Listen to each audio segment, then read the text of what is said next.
പാക് അധിനിവേശ ജമ്മു കാശ്മീരിൽ ഹമാസ് ഭീകരരുടെ സാന്നിധ്യം. കാശ്മീർ സോളിഡാരിറ്റി ദിനത്തിൽ പങ്കെടുത്ത ഹമാസ് ഭീകരർ ഹമാസിനെ ഭാരതത്തിൽ നിരോധിക്കണമെന്ന ആവശ്യവുമായി ഇസ്രായേൽ രംഗത്തെത്തി. കടുത്ത നടപടിക്ക് കേന്ദ്രം ഒരുങ്ങുന്നു എന്നുള്ളതാണ് സൂചന. വിവരങ്ങളുമായി ഗൗതം അനന്തനാരായണൻ ചേരുന്നു. ഗൗതം, ഹമാസിനെ ഭാരതത്തിൽ നിരോധിക്കണം എന്നുള്ള ആവശ്യം ഇസ്രായേൽ മുന്നോട്ട് വെക്കുന്നു. അതിന് പ്രധാനപ്പെട്ട നിരവധി കാരണങ്ങളുമുണ്ട്. പാക് അധിനിവേശ ജമ്മു കാശ്മീരിൽ ഹമാസ് ഭീകരരുടെ സാന്നിധ്യം ഇതിന് തെളിവായി ഇസ്രായേൽ ചൂണ്ടിക്കാട്ടുന്നുമുണ്ടല്ലോ ഗൗതം.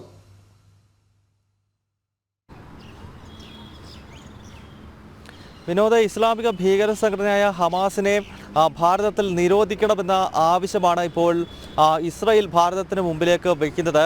ഇതിൻ്റെ കാരണമായി അവർ ചൂണ്ടിക്കാണിക്കുന്നത് കഴിഞ്ഞ മാസം ഈ പാക് അധിനിവേശ ജമ്മു കാശ്മീരിൽ POJKയിൽ നടന്ന കശ്മീർ സോളിഡാരിറ്റി ഡേ, കശ്മീർ ഐക്യദാർഢ്യ ദിനം എന്ന പേരിൽ ഇവർ ഈ പാകിസ്ഥാനിലെ ഭീകര സംഘടനകളെല്ലാം ചേർന്നാണ് ഓരോ വർഷവും ഈ കശ്മീർ സോളിഡാരിറ്റി ഡേ ഈ പാക് അധീന ജമ്മു കാശ്മീരിൽ നടത്താറുള്ളത്.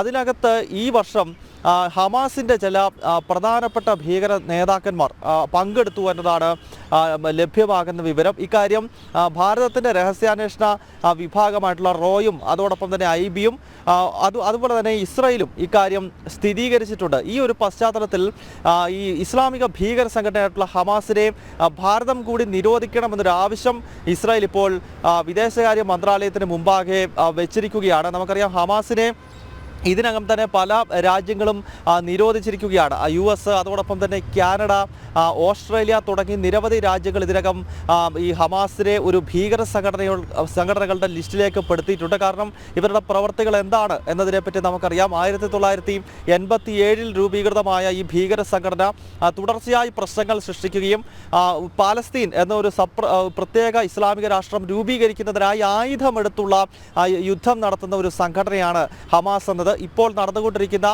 ഇസ്രായേൽ ഹമാസ് യുദ്ധത്തിൻ്റെ അടിസ്ഥാന കാരണം തന്നെ 2023 ഒക്ടോബർ മാസം 7-ാം തീയതി ഇസ്രായേലിൽ സൗത്തേൺ ഇസ്രായേലിലെ ജനവാസ കേന്ദ്രത്തിലേക്ക് ഹമാസ് നടത്തിയിട്ടുള്ള റോക്കറ്റ് ആക്രമണമാണ്. ഏതാണ്ട് 1400-ലധികം ഇസ്രായേലിലെ സാധാരണക്കാരാണ് അന്ന് ഈ ഭീകര സംഘടന നടത്തിയ റോക്കറ്റ് ആക്രമണത്തിൽ കൊല്ലപ്പെട്ടത്. അത് ചെന്ന് നിൽക്കുന്നതാകട്ടെ രണ്ട് രാജ്യങ്ങൾ തമ്മിലുള്ള ഘോര യുദ്ധത്തിലേക്കും.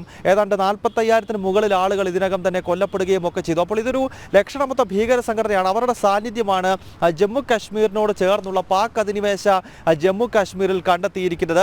മാത്രമല്ല, പാകിസ്ഥാൻ ഭീകര സംഘടനകളായിട്ടുള്ള ലഷ്കർ-ഇ-തോയ്ബ, അതുപോലെ തന്നെ ജെയ്ഷെ മുഹമ്മദ് തുടങ്ങിയ ഭീകര സംഘടനകളാണ് ഈ കശ്മീർ സോളിഡാരിറ്റി ഡേ ഓരോ വർഷവും ആചരിക്കുന്നത്.